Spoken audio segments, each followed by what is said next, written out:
في عيد ميلادها ال64 قصة اختفاء الفنانة إيمان الطوخي وحقيقة زواجها من مبارك ودور صفوت الشريف في اعتزالها. زي النهاردة من 64 سنة اتولدت الفنانة إيمان الطوخي، عذراء الدراما، صاحبة الجمال الساحر، واللي اختفت فجأة عن عيون الجماهير والأضواء، وسابت وراها كتير من التساؤلات والإشاعات عن حقيقة ارتباطها وجوازها من الرئيس الراحل محمد حسني مبارك. إيمان اختفت من 20 سنة بعد ما بدأت الإشاعات دي تظهر، ومعها كلام تاني عن تهديدها ومطاردتها من رجالة كتير بتحريض من سوزان مبارك عشان تبعد عن الساحة الفنية. والغريب والغامض في الحكاية اللي خلى الناس تصدق الحكايات دي هو صمت إيمان الطوخي وعدم توضيحها أو تكذيبها للإشاعات دي، وفضلت ساكتة واختفت عن الأنظار كل السنين اللي فاتت. إيمان دايماً كانت بتشارك في حفلات أكتوبر في حضور الرئيس الراحل محمد حسني مبارك،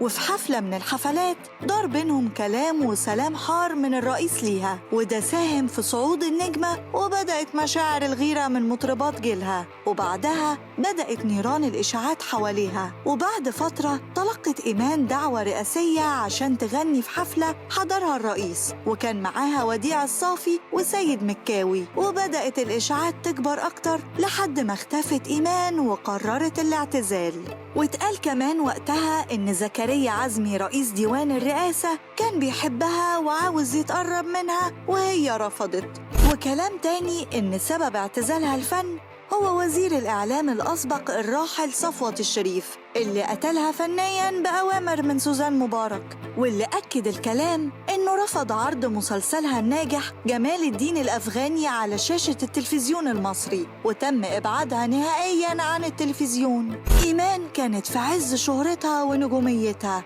بعد ما قدمت أعمال عظيمة سواء في الغنى أو في التمثيل، خاصة بعد نجاحها في مسلسل رأفت الهجان وفيلم دماء على الأسفلت وغيرهم. ومن كام سنة نشر ابن أختها مقطع فيديو على يوتيوب، وكان الفيديو عبارة عن رسالة مكتوبة تبدأ بآيات من القرآن الكريم، واتقال فيه إنها ما اتجوزتش مبارك، وإنها تعرضت لاضطهاد واضطرت تبعد عشان تحافظ على صورتها النقية أمام جمهورها، وإنها أصيبت بأضرار نفسية وجسدية من غير ما تقول ليه ولا حصل ليها إيه بالظبط ومين كان سبب الأضرار دي وعمل لها إيه. إيمان رغم جمالها ما اتجوزتش ولا مرة، وفشلت كل قصص الحب اللي دخلتها، زي قصة حبها من المخرج فؤاد عبد الحي وبعدها خطوبتها، وقصة حبها مع الملحن محمد ضياء. إيمان زي أميرات الحواديت، جميلة وحواليها معجبين كتير وكلام وإشاعات أكتر، وجواها قلب